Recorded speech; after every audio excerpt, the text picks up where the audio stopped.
les femmes, on a notre côté très masculin aussi de la chose, là. Tu sais, la société nous pousse à vraiment comme, hey, let's go, je me donne, là, j'arrête plus, tu sais, j'ai mes 2 enfants, j'ai tout à faire, puis en plus, j'ai ma carrière, j'ai une grosse carrière, faut que je bûche comme un homme pour réussir. Ouais. Ça, moi, ça m'a épuisée. Ça m'a complètement épuisée. Fait que, tu sais, tout ça aussi, là, quand t'arrives encore à la maladie, tu fais, bon, OK, mise à jour. Qu'est-ce qui se passe qui marche pas? Est-ce que je me suis écoutée? Non, ça me ressemble pas, ça, moi, bûcher sans arrêt de même, là. C'est pas moi, ça, tu sais. Faut que je m'arrête, puis faut que je m'écoute, puis que je me réenligne sur vraiment qu'est-ce que moi je suis, qu'est-ce que moi j'aime, au final.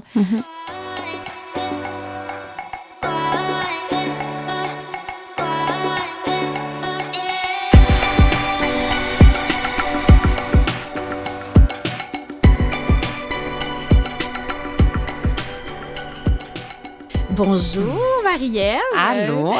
Je suis vraiment contente que tu sois là parce qu'on va se le dire, ça a été compliqué un peu à cause de moi. Ça n'a pas été si pire. On s'est repris, quoi, une fois? Une fois. C'est quand même correct. C'est correct. J'ai eu, je vais en parler, je pense que je suis pas la seule. J'ai eu la fameuse COVID, mais là, tout est beau. La santé va bien. C'est parfait. Puis on a retardé, quoi, de 2 semaines après, fait que c'est bien correct. Parfait. Merci d'être là. Là, rapidement, je veux dire, Marie-Ève Richard, 39 ans. J'aime ça dire l'âge aussi parce que, veux pas, on parle de cancer, donc c'est bien, je trouve, souvent, les gens qui ont des cancers, on a l'impression qu'ils sont plus âgés. Nous, on est quand même jeunes, on va se le dire.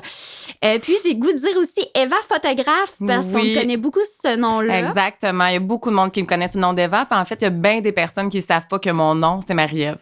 Fait que je pense que c'est important. C'est pour ça que c'est important qu'on le mentionne quand même, parce que c'est ça. Il y a bien des personnes qui me connaissent comme Marie-Ève, puis il y en a qui ne savent pas du tout que c'est mon nom. Ça fait 12 ans quand même que je fais de la photo. Ça fait 12 ans que mon nom d'entreprise me suit. Fait que les gens, quand ils m'écrivent, c'est pas « Hey, bonjour Marie-Ève », c'est « Salut Eva », parce que c'est Eva photographe. Mais oui, même moi, là, mais là, j'ai mis ton vrai nom parce que, tu sais, on parle pas à la photographe. Aujourd'hui, on parle, aux deux. Les deux. On parle à la femme entière que t'es. Et à la professionnelle que je suis aussi. Ça fait partie de qui je suis, oui. Ouais, vraiment. Puis, c'est ça. En plus, t'as pris beaucoup de photos de personnalités publiques dans les dernières années. Moi, c'est comme ça que je t'ai connue. Puis, j'ai su que t'avais eu un cancer de la peau à 24 ans à cause de la publication que t'as mise sur Instagram, sur ton compte professionnel. C'est en novembre dernier que t'as C'est en novembre, Quand j'ai senti que le processus s'enclenchait, là. Quand je sentais que là, je m'en allais vers l'opération, etc. Parce que tu as eu un deuxième cancer en novembre dernier. Oui, exactement. Moi, c'est une récidive. On en parlera peut-être plus en détail, mais j'avais ce besoin-là de l'annoncer, de le dire à mes clients. Ça a été super difficile, en fait, parce que même au début, quand j'ai su la nouvelle, quand le choc arrive, tu sais, même si tu l'as vécu une fois, dans mon cas, le deuxième, c'est toujours autant un choc. Je me questionnais si j'allais même le dire à ma famille proche, même à mes enfants, parce que je voulais pas déranger, je voulais pas que les gens s'inquiètent, je voulais pas avoir la pitié des gens. C'est exactement ça. Ça me tentait pas que les gens fassent comme « Oh, pauvre elle, oh, pauvre toi ». Je voulais pas ça, tu sais, je voulais que les gens m'envoient du positif. Fait que j'ai vraiment choisi à qui je le disais.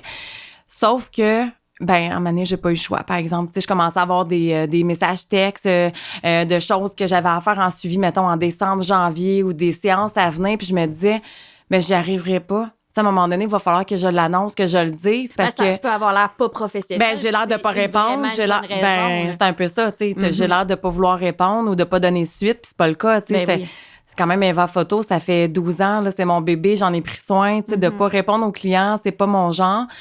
Fait qu'à un moment donné, j'ai comme pas eu le choix, là, tu sais, j'étais arrivée au mur, j'ai fait là, je pense qu'il faut que je le fasse, là, faut que j'annonce ça, puis il faut que je l'annonce d'une façon que les gens comprennent aussi, puis qu'ils me laissent du temps aussi. J'étais encore là-dedans aussi, j'ai pas repris complètement non plus depuis. Mais je te comprends tellement que la deuxième fois, c'est un peu... la première fois, j'ai l'impression que c'est... Mais là, j'ai pas eu de récidive, mais j'ai l'impression que la première fois, c'est comme, bad luck, j'ai un cancer. Mais je comprends la deuxième fois. Exemple, moi, la semaine passée, j'ai été faire ma résonance magnétique. J'ai pas encore eu mon résultat. Mais j'avoue que je sais que c'est comme ça que je me sentirais, je pense, comme, une deuxième fois. Fait que là, tout le monde va dire, non, pauvre elle, une deuxième fois. Je peux comprendre le sentiment. Puis même la première, Mais même la première fois, tu sais, j'ai tendance à faire mon petit bout de chemin tout seul, tu sais, dans le sens que c'était même à la première fois, j'aurais pas voulu le dire. Ah ouais? Ouais. Mais je sais pas comment toi, tu l'as vécu. C'est ça, on le vit tout chacun de notre façon, Non, mais je t'as trouve. super raison. Les gens proches de moi, oui, je dis... Ah non, c'est drôle que tu dises ça parce que effectivement, je l'ai comme garoché, je vais dire ça comme ça, à ma famille proche, ma soeur, ça a été instantané. Ouais, ma mère, tu sais, ma famille rapprochée. Ouais. Mais effectivement, mes amis, je m'en souviens, mes amis proches, ça a pris une semaine. Il a fallu que je décompte, que j'écris un message. Que tu te sentes bien, toi. Ouais, c'est ça. en crise au début. Exactement. Ouais. Ça a été la même affaire. Tu vois, moi, je l'ai su en novembre. Puis avant que je dise à mes enfants, là, tu sais, avant que je passe par tous les processus, c'est la biopsie, savoir, tu sais, c'était quoi exactement, bon, dans quoi que je m'enlignais, puis tout ça. Je l'ai dit à mes enfants 2 jours avant la chirurgie. J'ai pas été capable de le dire parce que j'étais pas moi-même ancrée, j'étais pas moi-même solide. Puis je me disais, si j'ébranle d'autres mondes, mais moi, ça va m'ébranler aussi. Puis là, ben, je serais pas capable, tu sais, de prendre soin de ma famille parce qu'ils vont avoir besoin aussi que je les rassure, puis j'étais pas capable de les rassurer. Ouais. J'étais même pas capable de me rassurer moi-même. Mais je te comprends aussi parce que j'avais ma mère à côté de moi quand j'ai reçu mon diagnostic et j'ai trouvé ça... je suis partie. Je me souviens que j'ai été dormir chez un ami. J'étais pas capable de dormir parce qu'elle habite pas à Montréal, mais elle était avec moi cette journée-là à Montréal. Elle dormait chez moi. J'ai pas été capable de dormir avec elle. Non, parce que tu as besoin de prendre soin de la personne à qui tu l'as dit parce que tu te rends compte que c'est un choc aussi pour cette personne-là. Mais je suis pas capable de prendre soin de toi en ce moment. Je suis ébranlée moi-même. Effectivement. Fait que ça a été très dur. Fait que ça a été un long processus. Puis après, ben là, tu te dis, ben là, tu vas en parler. Puis là, les gens vont faire comme, oh, pauvre toi. Oh, j'espère que ça va. Ben oui, ça va. Tu sais, moi, j'ai besoin d'être un soldat, là. J'ai besoin d'être un soldat, d'être forte parce que qu'est-ce qui s'en vient, là? C'est gros. Puis j'ai besoin de m'armer pour ça. Puis j'ai pas besoin de partir comme tout croche, puis en victime. Puis parce que je vais avoir de la misère après à me remettre de ça. Je vais avoir de la misère dans mon rétablissement. Faut que je vois que, hey, sais-tu quoi, là? Ça va super bien. Puis c'est correct, ça va m'arriver, mais je vais passer au travers comme un soldat. Oui, puis c'est comme ça que en tant que mère, j'imagine que tu voulais être. T'as pas le choix, je pense. Ouais. Mais c'est ça qui donne la force aussi, tu sais, parce que tu le sais qu'il y en a 2 qui attendent après toi aussi, tu sais. Tu le sais qu'il y en a 2 qui vont s'inquiéter. Puis est-ce que je le nomme aussi, le mot cancer? Je le dis-tu? Tu sais? Fait ça crée une explosion, puis moi, je le voulais pas, ça. Tu sais, je voulais... Puis pas que je voulais pas le cancer, là, je veux dire. C'est sûr qu'on le veut Personne pas. le veut. C'est sûr qu'on le veut pas, mais... T'sais, on en parlera, mais pour moi, ça a été une expérience super positive. Autant la première que la deuxième fois. Sauf que quand tu l'annonces une première fois à quelqu'un, ben le choc est quand même là. Fait que la première chose que j'ai dit, c'est, ben bon, là, maman, elle a une opération. J'ai une chirurgie, puis c'est juste parce que j'ai un petit ganglion là à enlever, là, fait que faut qu'on l'enlève, puis c'est mieux comme ça. Fait que ça se peut que j'ai de la misère à marcher, ça se peut que maman soit dans sa chambre une couple de jours, mais tu sais, quand la porte est ouverte, tu peux rentrer, puis quand la porte est fermée, ben attends, peut-être parce que je dors, puis que je reprends un petit peu du mieux, tu sais. Fait que je suis allée comme ça pour les premières fois. Ben, je pense que c'est bien de pas dire peut-être d'emblée le mot cancer à un enfant. Je te dis ça parce que il y a une invitée que je vais recevoir bientôt qui a eu un cancer à 14 ans, puis ses parents, ils lui ont pas dit. Ça a pris comme 2-3 mois avant de dire. C'est à elle qui avait son cancer à 14 ans. Ses parents ont entendu avant de dire le mot cancer. Ouais. Puis elle dit qu'elle pense que ça l'a aidé à traverser ça. Tu sais, au début, c'était comme... Le mental, là, il est tellement puissant, là. Ce que t'en fais avec ce mot-là, c'est quoi t'en fais avec ce mot-là? Tu peux le prendre... Le mot, là. Le mot. Moi, je pense que c'est le pire mot qui existe.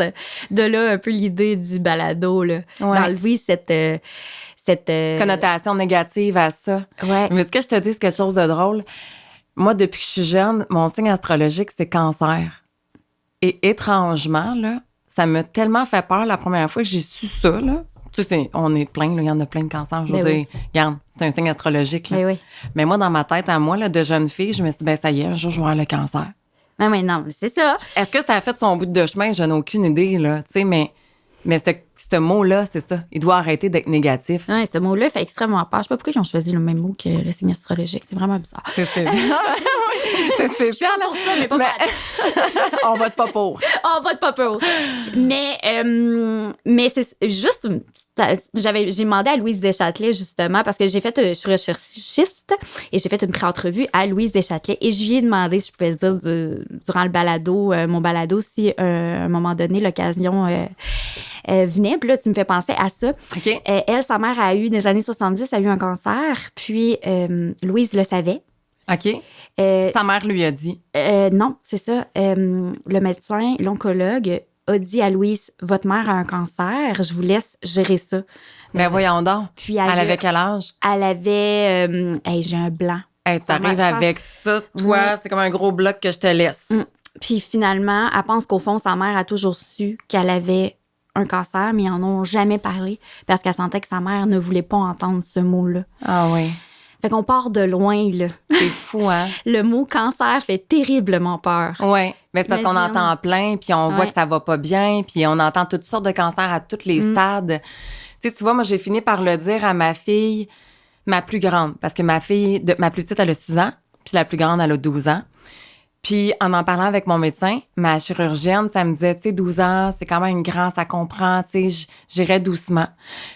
J'étais allée avec mon intuition à moi, comment moi je le sentais, puis j'ai fait l'opération. J'ai eu comme besoin de passer par-dessus ça avant de nommer. Là, tu sais, comme, OK, on va faire l'opération, on va voir comment je me sens après, tu sais, voir comment mon rétablissement se fait et tout. Puis ça m'a pris 1 semaine après. Je me suis dit, je dois lui dire.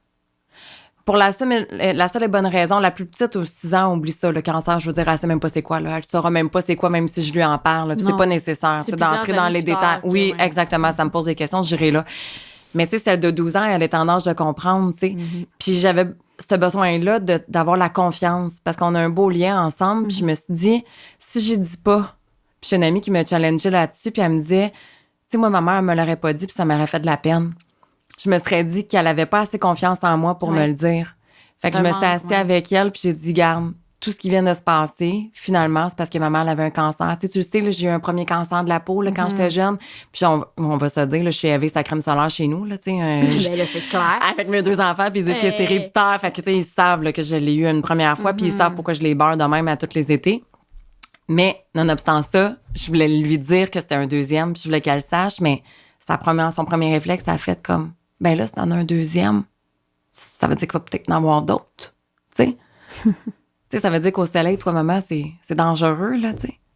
Mais je voulais pas je veux pas l'inquiéter, mais j'avais ce besoin-là. C'est la question que tu dois te poser aussi. Exactement. Elle était première chose. Très intelligente, réveillée pour te demander ça. Mais aussi, tu sais, en tant que maman, tu sais où ton enfant est rendu aussi, tu sais. Oui, exact. Les spécialistes nous disent souvent des choses à faire, mais après, on s'en est parlé, je pense, un peu. Mais après, moi, qu'est-ce que je fais avec ça? C'est quoi ton intuition à toi? Qu'est-ce que tu as besoin de dire? Je connais mon corps plus que tout le monde. Exactement, je connais mon corps, puis je connais aussi les gens qui m'entourent, puis je sais jusqu'où je peux aller, tu sais.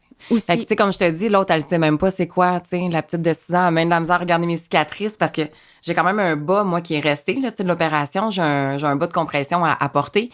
Fait que, tu veux pas, il me voit avec mon bas dans la maison, tu sais, mon gros long bas blanc, tu sais, qui me monte jusqu'à mes cuisses. Avec mes cicatrices, elle le voit, tu sais.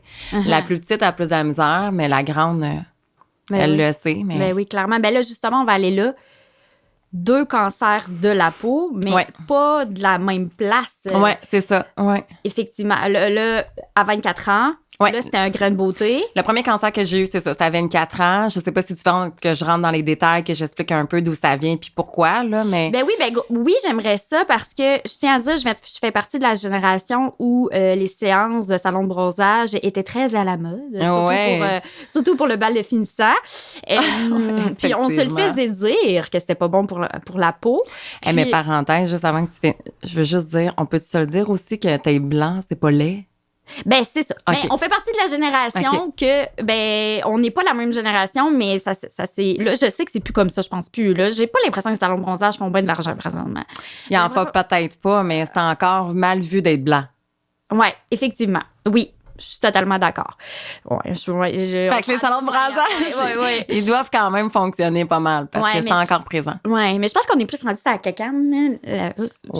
La kékane, je pense qu'on est plus rendu là. En tout cas, tout ça pour dire que on se le faisait dire que c'était pas bon pour la peau, mais je trouve que l'être humain, on est comme ça. Tant qu'on n'a pas un exemple proche de nous ou qu'on le vit, on dirait qu'on persiste, Et c'est ça qui m'avait aussi marqué dans ta publication. J'avais fait comme, OK, elle est un exemple. Donc, c'est ça, je te laisse aller. Donc, OK. Mais dans le fond, à 24 ans, c'est ça. Moi, c'était la mode des salons de bronzage, là. Moi, j'avais vraiment un abonnement au petit salon de bronzage du coin, puis j'y allais régulièrement. Moi, j'ai une petite peau blanche, un peu rousse. Là, ça paraît pas parce que ma petite cacane, je l'ai mis il y a quelques jours. Fait que, tu sais, je garde un petit teint. Mais pour avoir l'air bronzé, dans le temps qu'il n'y avait pas ces petites cacanes-là, parce qu'on était orangés, tu sais, quand on prenait la petite cacane. Fait qu'il m'en fallait des séances de bronzage, là, pour avoir atteint, là, un petit teint santé, tu sais. Puis aussi, ben je me protégeais pas, là. Tu sais, on allait au soleil, on se mettait même de l'huile pour bronzer un petit peu plus rapidement. Et je me souviens d'un voyage, j'avais fait de l'insolation. Tu sais, j'étais là... j'étais je pensais pas à ça, tu sais, je pensais zéro à ça. Puis j'avais un crème beauté qui me piquait énormément comme une piqûre de maringouin. C'est vraiment là, comme dans mon dos, plus loin dans mon dos. Fait que c'était tout le temps dur à atteindre. Je le voyais pas vraiment, mais je me grattais tout le temps. Puis à un moment donné, à force de se gratter, puis ça part pas. Fait que tu dis, ben clairement, c'est pas une piqûre de maringouin. Clairement, il y a quelque chose qui va pas. Puis j'ai montré ce bouton-là, qui était comme un crème beauté, à la fille, la propriétaire du salon de bronzage. Qu'elle m'a dit, ben, tu sais, c'est quoi, moi, j'irais voir à ta place, tu sais. Fait que là, ça a été comme le début du processus, tu sais. Fait que là, je me suis rendue voir un dermatologue à Montréal qui me dit, ben non, écoute, c'est pas un cancer, c'est sûr, t'es tellement jeune. J'avais 24 ans à l'époque. Ben là, t'es tellement jeune, on peut faire de la prévention, on peut te l'enlever si tu veux, mais c'est vraiment de la prévention, puis c'est sûr qu'il y a rien. J'avais dit, écoute, enlève-le. Moi, j'ai envie que tu l'enlèves. Oui. Puis j'en avais un autre ici, c'est d'ailleurs, j'ai une autre cicatrice. J'en avais un autre qui me tannait. Puis j'ai dit, garde, enlève celui-là aussi. Puis il m'avait précisé que je devais payer pour le faire enlever parce que c'était pas médical. Fait qu'il dit, écoute, on va l'enlever, on va le faire tester, puis on te revient. Fait que moi, les semaines passent, mais lui, pour lui, c'est anodin, tu sais. Fait qu'il regarde pas vraiment, je pense, ses affaires. Mais moi, de mon bord, là, comme toi, t'as dû attendre, mais moi, c'est ça, on attend. Puis l'attente, là, c'est terrible, comment c'est long, puis comment c'est insoutenable. Après 3 semaines, je dis, là, ça n'a pas de bon sens, là, je vais appeler. Puis quand j'ai appelé la secrétaire, elle a ouvert mon dossier, tu sais. En fait, elle dit, ben le docteur vous a pas appelé, il n'y a pas de problème, tu sais. Il va vous appeler s'il y a un problème ou quoi que ce soit, tu sais. Puis finalement, ben c'est le docteur qui m'a rappelé, puis il m'a dit, ben venez-vous en première heure demain matin dans mon bureau. Genre de nuit que tu passes dégueulasse, tu sais, tu le sais ben trop que c'est pas une bonne nouvelle qui va t'annoncer. Fait que ben c'est ça, j'étais arrivée dans son bureau puis il m'a dit, écoutez, on a fait le diagnostic de la biopsie puis vous avez un cancer. Fait que j'ai été acheminée à Royal Vic où j'ai eu mon opération. Mais tu sais, dans le temps, c'était chirurgie d'un jour. Ils m'ont enlevé, ils ont gratté. Puis après, ben je retourne chez nous, je fais ma vie. Non, mais c'est pas tous les cancers qui sont comme ça. Moi, j'en ai eu pour 1 an de traitement et tout. Mais toi, ton cancer... Mon cancer de la peau, mais c'est ça, c'est que le cancer de la peau, il n'y a pas de chimio, il n'y a pas de radio. Puis dépendamment de le stade de ton cancer, ben dans ce temps-là, il y a 16 ans, ben c'est une chirurgie, il grattait puis t'es retourné chez toi. Parce là. que ça change aussi avec les années. Effectivement. Et là, la deuxième fois, c'est différent. Exactement. Fait que là, dans le fond, moi, c'est dans mon dos à gauche. Puis maintenant, c'est sur un ganglion à droite. Fait que de la laine droite. Fait que là, ça a passé du dos jusqu'à la laine droite. Puis, tu sais, honnêtement, ça a été un long processus là aussi parce que c'est vraiment juste un petit ganglion. Je sentais une petite bosse. Mais c'est spécial, ça aussi. Moi, je m'y connais vraiment pas. J'ai tout le temps l'impression que c'est comme la première fois que tu as eu, là, comme un genre de bouton. Oui. Non, là, c'est un ganglion. C'est fou, hein? C'est le cancer de la peau. Oui, c'est ça. Ben, moi aussi, j'ai absolument rien compris sur le tard. Au final, c'est un ganglion que j'avais sur la laine droite, tu sais, puis c'est vraiment tout petit, là, c'est très, très petit, puis je le palpais, puis je me disais, ouais, on me semble un ganglion, ça dure 1 semaine, 2 semaines, puis après, c'est fini, là, je veux dire, comme un ganglion en dessous du bras, tu sais, c'est jamais très, très long, parce que ça s'est inflammé, tu sais.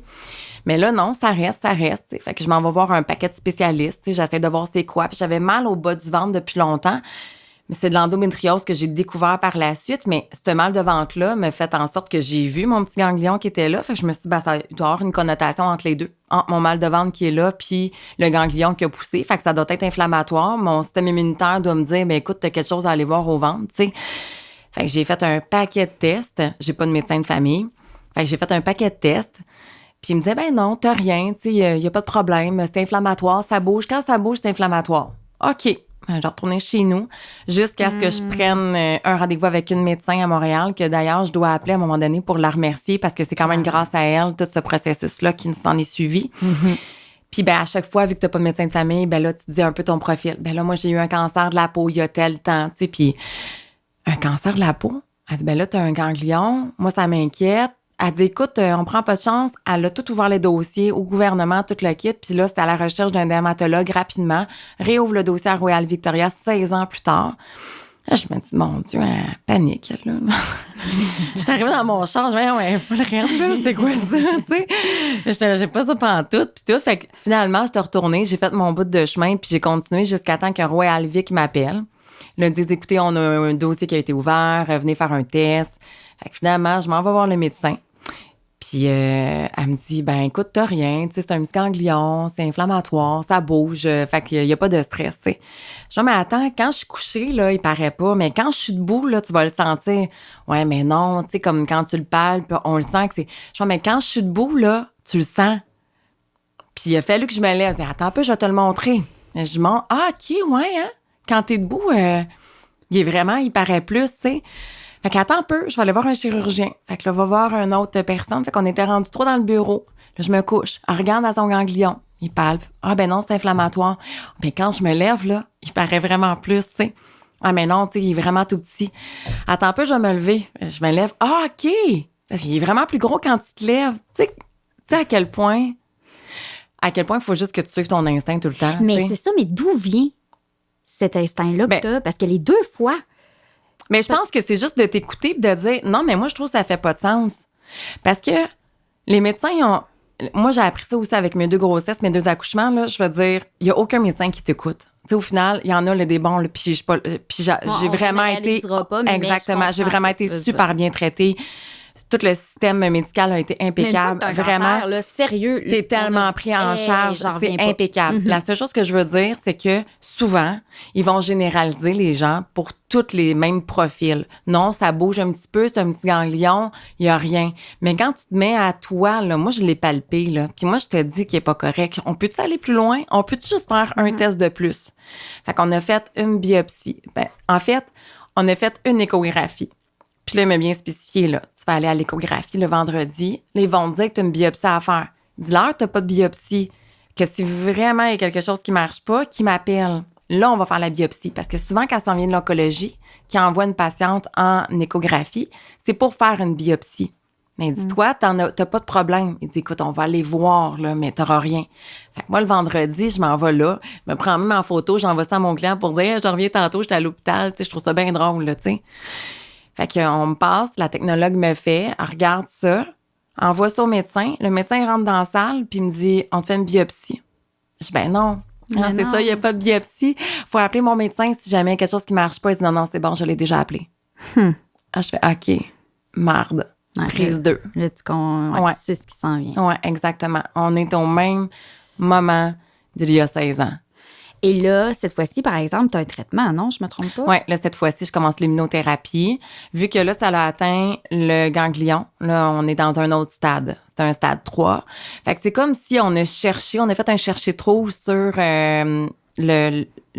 comment je pourrais dire ça, le grain de beauté ou l'attache sur la peau parce que c'est un cancer de peau. Fait que là, on s'est mis à regarder partout sur le côté, partout. Puis je suis pas une fille qui a beaucoup de grains de beauté dans la vie. Fait qu'on l'a jamais trouvé. Puis j'ai besoin, moi, j'ai ce côté analytique-là de faire comme, mais c'est parce que j'ai besoin de comprendre pourquoi que c'est à gauche, je suis rendue à droite, puis pourquoi que là, j'ai encore un cancer, tu sais, pour pas le répéter encore une fois, tu sais. Mais elle m'a dit, c'est un grand lâcher-prise à faire là-dessus. Parce que ça se peut qu'on cherche pendant des années puis qu'on trouve absolument pas la raison. Fait qu'elle dit, t'as rien sur la peau, il y a rien qui paraît. On présume que ton premier cancer a descendu au ganglion puis que c'est la suite des choses. Fait que là, vu que c'est un stade 3 et plus, ben là, j'ai pas le choix. Immunothérapie pour s'assurer que vraiment, il n'y a plus rien. Ils sont allés enlever tous les ganglions. Bon. J'en ai eu 3 sur 11. Puis là, ben, c'est d'aller traiter avec l'immunothérapie. Bon, ben c'est une bonne nouvelle. Au moins, tu vas un petit peu plus loin que la dernière fois. Ouais, là, on élimine complètement. Complètement. Toi, t'as eu quoi comme traitement? Mais c'est ça, un cancer du cerveau, l'idéal, ça aurait été d'enlever le cerveau, comme un cancer du sein, mais on peut pas. Donc, c'est ça. Un peu, moi aussi, c'est pareil. La radiothérapie et la chimiothérapie est là pour brûler. La radiothérapie est là comme pour brûler autour le plus qu'on peut. Puis la chimiothérapie, par exemple, c'est en pilule. Donc, mais moi aussi, on croise les doigts. Mais là, c'est là que ça m'amène à te parler du fait que moi, je me sors... J'ai fait ce que j'avais à faire au niveau médical. Et là, je me sors de tout ça et je pense à moi, mes feelings, mon ressenti. Puis toi, tu me disais que tu as fait ton premier cancer, tu as fait une chirurgie d'un jour. Puis après, le cheminement a été plus spirituel. Oui, ça m'a parlé vraiment. Mais dans le fond, pour moi, j'ai un très grand côté analytique. Je pense que toi aussi, tu l'as. Oui. J'avais besoin de comprendre. J'ai besoin de comprendre pour pas répéter les choses. Puis là, effectivement, je l'ai pas compris, là, pour reprendre le même chemin. Mais j'avais besoin de comprendre pourquoi. Mais tu sais, pourquoi moi? C'est un peu dur avec toi-même. Oui, mais tu sais, ça a recommencé. J'ai fait, Colin, j'ai retombé dans les mêmes affaires. Mais là, j'ai compris pourquoi. Mais c'est ça. C'est dans le fond, c'est que j'ai fait un long cheminement puis j'avais besoin de l'accepter aussi. D'accepter la maladie pour être capable de la guérir. Puis ça, c'est le point culminant. Puis c'est pour ça aussi que j'ai fait mon T-shirt, le cancer, fiche cancer, je t'accepte parce que c'est là le point principal. C'est l'acceptation pour être capable de guérir. C'est comme, OK, parfait, j'ai le cancer, c'est beau, c'est là, mais je vais pas en devenir une victime. Je vais prendre le contrôle, puis pour être capable justement de prendre le contrôle pour l'enlever de moi, ben je dois justement je dois le guérir, je dois l'accepter. Puis je me suis lancée dans un long cheminement, mais je te dirais que ça a été vraiment comme instinctif, naturel. La vie m'a amené des gens sur mon chemin qui m'ont répondu à des questions que j'avais, des questions existentielles que j'avais. Ça est parti d'un docteur qui faisait de la médecine alternative, qui me dit, tu sais, le cancer de la peau, là, c'est le rejet. Puis ça m'a parlé énormément. Pour moi, ça a résonné parce que à ce moment-là, la relation avec ma mère était vraiment pas souhaitable, elle était pas belle, tu sais, on se parlait pas, ça a toujours été très difficile. Je suis partie de chez moi à l'âge de 16 ans. Fait que c'est de l'amour-haine, tu sais, j'avais beaucoup de difficultés avec ça, puis j'étais toute seule, pas mal toute seule au monde, là. T'avais pas encore ton chum, tes enfants? Non, je faisais 3 jobs, je me lançais dans vraiment le travail, les yeux fermés, puis j'ai pas eu de père, j'étais pas proche de ma sœur à ce moment-là non plus, puis ma mère, ben on s'aimait pas pantoute, fait que c'était vraiment difficile, tu sais, même quand on me l'a annoncé, j'étais toute seule quand je l'ai vécu la première fois. Fait que quand il me dit ça, le cancer, c'est une forme de rejet. Le cancer de la peau. J'ai fait, mon Dieu, mais moi, ça m'a rejoint, ça. Ça me parle. Ouais. Puis ça veut dire que si moi, là, j'ai été 40 fois dans une cabine, 40 000 fois dans une cabine de bronzage, puis qu'un autre a y été 50 000 fois puis qu'il n'a pas de cancer. Mais c'est ça aussi, oui. Elle doit pas vivre la même affaire que moi, là. Elle doit certainement pas avoir les mêmes sentiments puis les mêmes émotions qu'elle garde à l'intérieur d'elle que moi, tu sais. Fait que ça a débuté comme ça, tu sais, l'espèce de long cheminement vers la spiritualité, comme tu dis, là, mais moi, dans le fond, la maladie, je la vois d'un état métaphysique. C'est comme ça que je la vois. C'est comme un paquet d'émotions, un paquet de sentiments qu'on garde à l'intérieur de nous autres, puis qui restent là beaucoup trop longtemps, puis qu'on entretient, puis qu'on entretient. Ça peut être de la rancune, ça peut être tellement de choses. Puis ça, là, ben ça détruit ton corps. C'est vraiment ça. Ça détruit tes cellules. Ça les rend, c'est ça. Oui, ça les rend... cancéreuses. Ben oui, mais excuse-moi, je voulais pas te couper, mais c'est ça, parce que le mot spirituel peut faire peur à certaines personnes qui sont... Non, mais on disait un peu, ça peut avoir l'air ésotérique pour certaines personnes. Ça a l'air weird. Ça fait extraterrestre un peu. On veut juste dire que les émotions comme le stress ou peu importe, exactement, aident juste pas la santé. Finalement, on le sait. C'est juste ça qu'on veut dire. Exact. Mais là, je suis vraiment intriguée de savoir le cancer du cerveau. Ben, regarde, écoute, j'ai mon petit livre, tu sais, oui, mais là, je t'allais tellement lire sur toi. Lui sur toi. Mais je t'allais lire là-dessus. Le cancer du cerveau? Ben oui, je t'allais lire. Oui? Ben oui, puis tu vas pouvoir aller lire. Puis pour de vrai, là, je veux juste dire que ce livre-là, ça a été des années de recherche, puis c'est vraiment un outil pour comprendre ce que tu vis. Parce que peu importe, nous autres, on connaît pas ça. Tu sais, moi, j'ai des feelings à l'intérieur, puis je file pas bien sur quelque chose. Tu sais, on a tous été malades, là. On a tous eu un rhume, on a tous eu de quoi. Tu sais, on a tous passé par la maladie, ou on connaît tous quelqu'un qui a passé par là. Puis quand on se rend compte, quand on va dans ce livre-là, puis qu'on se met à regarder qu'est-ce qu'il y a, tu sais, comme... mon chum, des fois, il me dit, j'ai mal au dos. Ah ouais, t'as mal au dos? T'as mal au dos où? C'est quoi le titre? Où ça? C'est le Grand Dictionnaire des malaises et des maladies. OK, Fait que c'est vrai. Jacques Martel. OK, ouais, parfait. mais ça a été aussi coécrit par aussi Lucie Bernier. OK. Parce qu'elle a été collaboratrice, mais quand même un grand degré pour le livre. Mais ça fait des années, là, ça existe, ce livre-là, puis c'est un best-seller. En tout cas, pour moi, c'est ma Bible. C'est vraiment ma Bible. C'est ça qui m'a beaucoup aidé à passer à travers. Je te dirais le cancer, de le voir de façon positive aussi, de pas le voir comme le gros méchant là, de l'histoire, mais de faire en sorte que j'ai un pouvoir, moi, là-dessus. Oui. J'ai un pouvoir de guérison avec ma tête, avec les émotions, puis pardonner. Pardonner, là, c'est un gros mot, mais c'est tellement libérateur. Pour soi-même. Pour soi-même, puis aussi pardonner à la cause qui te rend malade aussi. Oui. Des fois, t'en prends sur tes épaules. Moi, je me suis rendu compte que le pardon, c'est pas si facile que ça. On a tout notre bout de chemin à faire, puis on a tout quelqu'un à pardonner. Puis à la récidive, quand c'est arrivé, la première chose que j'ai faite, c'est pogner le téléphone, faire comme, OK, là, j'ai des choses à régler. Vraiment, tu sais, vraisemblablement, j'ai passé par le même chemin. J'ai réemprunté le même chemin, puis je le savais exactement c'était lequel. Moi puis ma mère, on avait recommencé à s'éloigner, à avoir plein de chicanes. Fait que j'ai juste comme été en surface. Fait que c'est revenu. Puis là, j'ai eu ma récidive. Puis là, j'ai pogné le téléphone. Puis on s'est parlé, on s'est pardonné. C'est ça que ça fait, la maladie. C'est un temps d'arrêt où ce que tu t'arrêtes sur toi, tu réfléchis sur toi, tu réfléchis à ce que t'es rendu. Qu'est-ce que je fais qui me respecte pas moi-même? Qu'est-ce que je fais que... Oui. J'emprunte pas le bon chemin? Ça me parle tellement.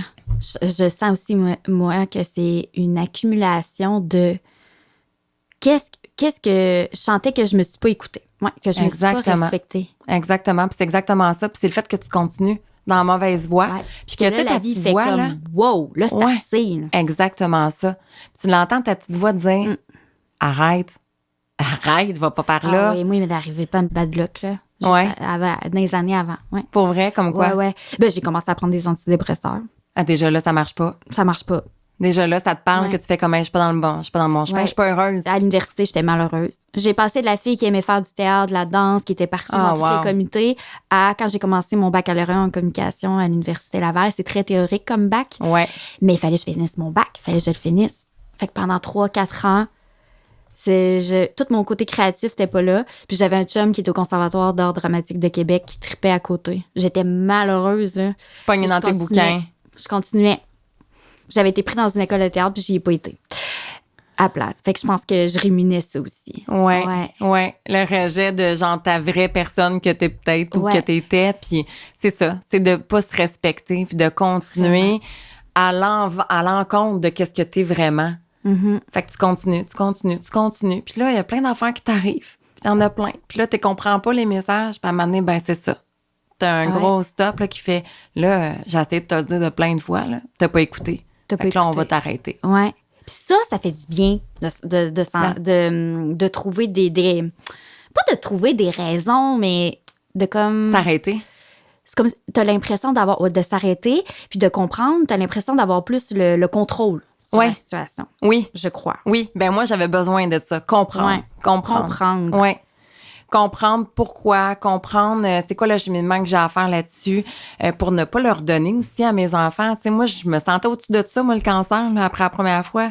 Je me suis dit, non, mais c'est terminé, là. Je veux dire, OK, j'ai repris contact avec ma mère, là, puis ça va, là, on se parle, là, tu sais. Mais c'est encore là, c'est pas guéri, là. Je fais semblant que ça l'est. Je suis comme en surface. Oui, clairement. Je pense que c'est du travail tous les jours. Tu sens pas, j'ai pas à penser à ça aujourd'hui, j'ai pas peur, fait que c'est réglé. Non, mais c'est comme, je pense que c'est... Ça me est présent tout le temps. Ouais, OK, ça m'a appris ça, le cancer. Là, t'es-tu encore sur la bonne voie? Ouais. C'est toujours du travail à refaire sur soi, finalement, je pense, de le voir comme ça. Puis pas de le voir comme une défaite, je te dis ça parce que t'as eu une récidive. Je pense pas voir ça comme une défaite, mais juste ça qui est une mise à jour. Ah, tellement. Non, mais ça a été, pour moi, un arrêt. Je me suis rendu compte de plein de choses. J'avais fait comme, OK, ouais, c'est vrai. Je me suis tellement pas écoutée. J'ai retourné dans le même pattern, mon ancien pattern de qu'est-ce que je fais tout le temps. Puis aussi, tu sais, il faut se le dire, là, on va le nommer, mais on n'est pas obligé d'aller là-dedans, mais les femmes, on a notre côté très masculin aussi de la chose, là, tu sais, la société nous pousse à vraiment comme, hey, let's go, je me donne, là, j'arrête plus, tu sais, j'ai mes 2 enfants, j'ai tout à faire, puis en plus, j'ai ma carrière, j'ai une grosse carrière, faut que je bûche comme un homme pour réussir. Ouais. Ça, moi, ça m'a épuisée. Ça m'a complètement épuisée. Fait que, tu sais, tout ça aussi, là, quand tu arrives encore à la maladie, tu fais, bon, OK, mise à jour. qu'est-ce qui se passe qui marche pas? Est-ce que je me suis écoutée? Non, ça me ressemble pas, ça, moi, bûcher sans arrêt de même, là. C'est pas moi, ça, tu sais. Faut que je m'arrête, puis faut que je m'écoute, puis que je me réenligne sur vraiment qu'est-ce que moi je suis, qu'est-ce que moi j'aime, au final. Mm-hmm. Puis pas rien regarder en dedans, puis que les gens qui sont autour de moi, là, ben, je les aime, je les respecte, puis j'en veux pas d'aminosité, je veux pas... j'ai pas de rien qui est resté, qui est pas réglé. Ouais, qui est pas réglé, c'est bon, ça. Puis aussi, il faut accepter qu'il y a des périodes de vie que ça bouge. Oui, vraiment. Puis des fois, non, c'est des phases. Ralentir. C'est ça. Mais c'est correct. Mais ralentir, faut vraiment ralentir. T'sais. Oui, faut la tirer, la plug. Mais c'est dur, là. Moi, la première, là, je regarde autour les gens que ça avance, puis je suis comme, OK, moi, présentement, j'avance pas tant que ça. Mais c'est pas grave. C'est des périodes, je pense, qu'il faut se rappeler, là. Oui. Ouais, vraiment. De s'arrêter puis prendre le temps. Mais non, mais je vais te lire parce que dans le fond, là, ce qui est la beauté de ce livre-là, c'est qu'il va t'expliquer un peu qu'est-ce que t'as. Puis là, tu vas lire. Puis tu sais, pour vrai, là, cancer de la peau, quelqu'un qui a pas ça, comme moi, je lisais ton cancer du cerveau, puis je me retrouve pas pantoute là-dedans parce que moi, je suis comme, oh mon Dieu, ça me déchiffre pas pantoute. Mais toi, tu vas lire ça, puis tu vas faire des prises de conscience, puis tu vas faire, ouais. Attends, qu'est-ce que c'est ça? Ben oui, c'est ça que je vis. Pourquoi? Okay. Parce qu'on s'en rend pas compte, en fait, c'est qu'on rumine la même affaire, jour après jour. Puis il y a plein de choses que notre subconscient nous dit sans arrêt. Fait qu'on fait notre petit bout de chemin, puis ça répète. Mais on le sait pas, on le détermine pas, en fait. Fait que quand tu lis ça, tu fais « Ah, OK, c'est comme mettre le doigt à sa bébite. » Tu fais « OK, c'est ça. Mais oui, c'est tellement vrai, je me reconnais, c'est moi ça. » Puis à la fin, ben, il marque une affirmation de qu'est-ce que tu dois te dire dans ta tête et dans ton cœur, parce que ta tête génère tout ton corps, fait que tu as besoin d'être bien là pour que ton corps soit en santé. C'est clairement ça. Fait qu'il te donne une petite affirmation pour que dans ta tête, tu arrêtes de ruminer la même affaire qui te cause ce cancer-là ou qui te cause cette maladie-là, qui te cause... Il y en a un mille et une, il n'y a pas juste le cancer là, qui pourrit la vie, il y a plein d'autres maladies. Non, là, c'est le sujet du balado, mais oui, tu sais. Fait que dans le fond, c'est juste la petite affirmation. Puis pour donner un exemple concret, ma fille elle a l'intestin irritable depuis qu'elle est toute petite, là. Fait qu'elle a des problèmes avec son intestin. Fait qu'il faut qu'on enlève l'ail, l'oignon, en tout cas, bon. Puis je suis allée voir là-dedans, tu sais, ma petite bible, je suis allée lire. Puis j'ai copié l'affirmation que j'ai collée à côté de son lit. Je me suis dit, elle peut qu'elle lise, ça se peut qu'elle lise pas. Elle trouve ça vraiment intense, là. Elle regarde ça, puis elle est comme, oh mon Dieu, les mots, c'est quoi ça? C'est tellement spirituel. Moi, je suis tellement pas spirituelle. À 12 ans, là, je suis trop spirituelle pour elle. Mais étrangement, depuis les 3 dernières semaines, on a réintégré l'ail, on a réintégré l'oignon, mais ça fait... Là, il n'y a rien de miracle. Là. Ça fait des mois que j'ai mis le petit papier à côté du lit. Puis je me dis, elle doit le lire. Une fois de temps en temps, elle doit le lire. Ça doit faire un sens dans sa tête. C'est le stress beaucoup, hein? Parce que moi, j'ai eu des intestins aussi vraiment fragiles longtemps. Là, ben écoute, je t'invite à le lire. Ah ouais, mais je pense que c'est le stress. Parce que c'est réglé chez moi, puis je me suis rendu compte que je pense que l'école, ça me stressait beaucoup. Depuis que j'ai arrêté l'école et la viande. Ça t'a beaucoup aidé. Oui, ça m'a beaucoup aidé. Il y a beaucoup d'études qui ont été faites sur les intestins. Hein. Ça, c'est une autre affaire. Là. Le cerveau, en général, tu vois... le cerveau est l'organe représentant le siège des pensées, la connaissance, mon moi supérieur, le centre de l'univers, l'identification à toute forme de divinité. Là, on est loin. Le connais-tu toi-même et tu te connaîtras. C'est un peu ça aussi, là. Ouais. Mais là, c'est juste sur le cerveau. Il faudrait t'aider sur le cancer du cerveau. Puis en tout cas... Mais c'est vraiment intéressant pour... Là, on parle du cerveau et de la peau, là, mais c'est vraiment intéressant pour n'importe qui a le goût de faire un cheminement plus approfondi sur... Mais de se guérir soi-même, c'est ça, d'être capable, le pouvoir de la pensée, là, je pense que c'est très puissant. On le sait pas, mais c'est extrêmement puissant. Ah, ça, j'y crois vraiment. Parce que, exemple, juste quand on est stressé, on n'est pas bien, on le sent que notre corps, ça l'affecte. Mais je pense que c'est comme ça avec toutes les émotions négatives, finalement. Exactement. Donc, mais là, je vais le lire. Ben oui, certain, je vais te le prêter. Puis, là, genre, on n'en parlera pas là, mais peut-être que dans mes prochains épisodes, je vais faire un retour. Je vais dire, ouais, comme dans le livre. Oui, c'est ça. Que j'ai à regarder. Bon, ben merci beaucoup. Puis aussi, je suis bien contente. Oui, je t'ai apporté ça. Puis dans le fond, j'ai ouvert une petite page Facebook pour parler un petit peu de tout ça, pour mettre aussi des termes de ce livre-là aussi, puis des choses que, justement, s'écouter, puis tu sais, que les médecins... OK, ta page Facebook, je vais en ai ouvert une. Fichu cancer, je t'accepte parce que le mot accepter est vraiment important. Mais c'était juste pour donner une petite note aussi, puis des gens qui ont envie d'aller lire un petit peu plus en profondeur. c'est pas tant spirituel, là, dans le fond. C'est le cerveau puis c'est la tête. C'est comment qu'on réfléchit, c'est nos émotions mal gérées. Fait que c'est ça, je l'ai ouvert. Si jamais, certainement, je vais aller suivre cette page Facebook-là et porter ton chandail. C'est le fun. J'ai l'impression toutes les gens qui ont vécu un cancer, on crée des choses par rapport à ça. Oui, on a besoin de virer ça en positif. Vraiment. Au final, que cette expérience-là serve à quelque chose, serve aux autres aussi. Fait que si ça l'inspire d'autres personnes qui l'ont pas aussi le cancer, mais tu sais, de voir tout ce qui peut en découler de tout ça, c'est quand même bon. Oui, vraiment. Puis c'est pour ça, pour moi, vraiment important d'en parler d'une manière plus positive qu'on avance, parce que il fait trop peur, ce mot-là. Là. Il faut se faire du bien. Exactement. Bon, merci beaucoup. Merci à toi. Marie-Ève Richard ou Eva, photographe. Puis je te souhaite aussi, pour le reste, je sais qu'il te reste quelques mois encore. J'entame. Enfin, j'en ai pour 1 an. Ouais, j'en ai pour 1 an. De traitement. Ouais. Je t'envoie plein d'amour. Merci à toi aussi. Je te souhaite un bon cheminement. Puis, gars, qu'est-ce que tu as créé à partir de ça? C'est génial que tu fasses ça. Merci beaucoup.